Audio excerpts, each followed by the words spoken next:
But what has happened within your historic district is we've had a few people sign retraction letters saying they no longer support the historic district designation. Does that make sense? Okay. Now, when we get to city council, planning department will write a report to city council, and write a report, and that report will say that we either create the historic district or go through a reconsideration process like all of the other districts. And a reconsideration process is where 10% of the property owners that own tracts within the district say they want to reconsider whether the district should be designated as a historic district. Then we will go through an entire different process. We will hold a community meeting. We'll explain the ordinance. We'll send out ballots to all of the property owners, and then the ballots will come back, and then we may shrink the boundaries, but we'll prepare a report for city council at that point. So I think we're open for questions. I know it's really hard to present an ordinance. It gets really technical, but we'll walk you through. Okay, everybody that's signed up to ask questions can jump in now. Okay. Yep. Evan? Can I get to you? Yes. Yeah. He may not need much. Just Okay. Yeah. So, actually, I'm not sure. Don't tell me what you can answer. But I got this in the mail, and for the Woodland Heights Historic Designation property owner petition for historic district designation. Okay. I'm just trying to understand what that is all about and what the effect of that is. Oh, okay. This is what your neighborhood sent out. So did you sign the historic district designation? The support, petition, the original way report? back, yeah. Okay. So that's what this is they're just trying to get more support letters for your historic district. And it was just telling you about the two meetings. So you can come and learn about the ordinance. We're just trying to give people the facts about the ordinance and give you an opportunity to ask us questions, because there's some, I think, unintentional misinformation going out there. Okay. So that form is, if somebody hadn't signed the petition the first time around, they can add their support by. Right. Thank you. Anybody else? John? Yeah, I've got a question, because some of our realtor friends are pretty concerned about this proposed district. And an email went around that said, well, I lost a sale because the prospective buyer thought it would be too expensive and too complicated to bring the house into compliance. And I'd like to know, if you've got a house with rotten siding on it, anybody's going to want to put hardy board back on it. You put it on, it's there forever, and it always looks nice. So when we write our, what do you call it? When you write our specifications for our neighborhood, can we have, if we decide, can we have hardy board? And, well, let me get it all out. Hardy board, okay. Now you want replacement windows. You got old rotten windows falling apart, single pane windows. Is it okay to put in a modern wood window or a plastic window that still is appropriate looking?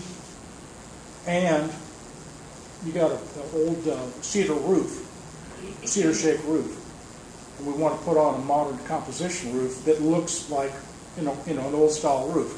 Okay, are all of those things going to be okay to do? You asked a very complicated, many-part question.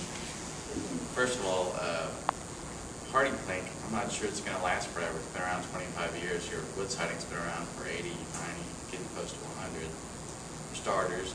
However, the new ordinance does allow for new materials that look like without actually being the same as what you had on there. Okay. So that opens the door for hardy plank's just a brand name like Kleenex. Cementitious siding is what it is. Yeah. Windows, the same thing. If you had wood windows and you replace it with new windows that look like but may not necessarily be the same material as, that's covered in the new ordinance. If you got rotten wood windows that you replace with new wood windows, that's a repair. For the roof, if you actually still have cedar shakes up there and you wanted to go with composition shingles, I think I'd be inclined to call that a repair. It's You know, logically speaking, there's no good reason to put cedar shingles back on there. they're incredibly expensive. They're expensive, they don't last that well, they're a fire hazard. I'm So- not sure that the So, city allows you know, us if to somebody use- says it's gonna cost too much to bring this house to compliance, Oh, yeah, no. and you can say, no, that's not the case. Right. In fact, I've been with the city for a little over 4 years, and I've never had a single case where somebody wanted to go back with cedar shingles. I've never turned one down. The commission's never turned one down. Okay, and paint colors, we're not gonna be restrictive on I that. tell people you can paint your house pink with purple polka dots if you want, and that is the honest truth.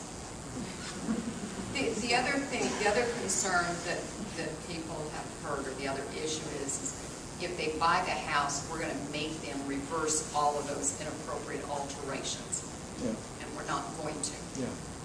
Okay. Sounds like there's nothing to be scared of.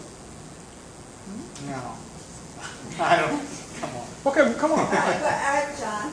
But- No, we'll talk with it. They've been taking copious notes, or trying to. So Yeah. I wanna visit and walk through some things, just to make sure. Sandy? I just wanted to ask, my understanding is that garages in the Woodland Heights district are not part of the inventory, so they're all non-contributing structures. That's So they're not correct. subject to the same, there's subject to the rules of non-contributing structures. Right, so you can demolish a garage if it's not on the inventory. You can demolish the garage. You can add on, but if you add on to the garage, then you'll need a certificate of appropriateness and, you know, For non-contributing. for non-contributing structures. Which is more leeway than. Right. What if that garage is on a corner? You can still add- And you can still see it add- from the street, is it still the same? The corner lot, we have a couple examples of corner lots of additions. But it's still at the rear of the house. We're really primarily concerned about that front facade portion. So even though you can see it from a side street, that You're going to have a little more leniency on the side corner lot. We'll work with you. Doesn't mean that you can go in and totally build a whole new modern structure. But that's the rear addition on a corner lot. Any more general questions? Oh, sorry, Dad. So have you all already made the inventory of contributing and non-contributing structures? We're reviewing them. Did we complete our review? Okay, so our review is complete of all of the structures. So you know within what the district will be, you know which ones are contributing and non-contributing? Yes. So is it kind of fair to say are they two just drastically different criteria for both, for a contributing and a non-contributing structure? I mean, if you wanted to, you could demolish either, right? You have more stringent criteria if you want to demolish a contributing structure versus a non-contributing, you can just demolish. Okay. And you could renovate either within the guidelines that you Right. kind of set up, right?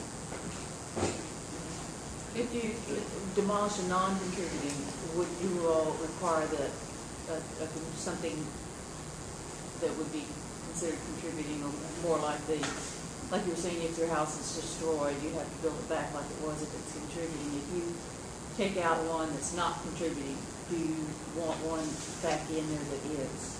You build what we call compatible construction. So that's when I was going in, it's tall, it's elements. So the windows are taller than they are wider. Yeah. If you have front porches, then we'll look at, front porch on the structure, we'll look at the garage to be at the So it rear. would need to be like the historic homes then. Similar, we don't want you to go back and replicate it, you know. For instance, these little apartment buildings that are falling down, and some of them are about done, would they, at that point, if somebody buys that property, whites it out, and is gonna build homes on there, you would want them to have a front porch, to have the taller windows, everything that's. Whatever is the typical. characteristic of the district. Some people have gone in and have done new construction that mimics just like the old structures in there, and we're not asking you to mimic in all of the details. Oh, go ahead, Sam. And if the house is destroyed, you don't have to rebuild it. You can build a compatible house, or you can rebuild it as it previously existed. So Yeah, I mean, you can. you're not required to do that, but you can. Right. How are swimming pools viewed? And a swimming pool that are visible from the front? We don't look at swimming pools. Is that kind of like landscaping? It's like your landscaping, it's like your fence. Okay, are there any other general questions? One other thing, the compatible structures, that is compatible within the district, right? Not like on the one street that you're trying to build on, or across the street, or. Do you have the criteria for compatible? That's a good question. Let me get to it real quick, because, you know, it's funny. I left work yesterday, and it's like I come in today, and it's a brand new day.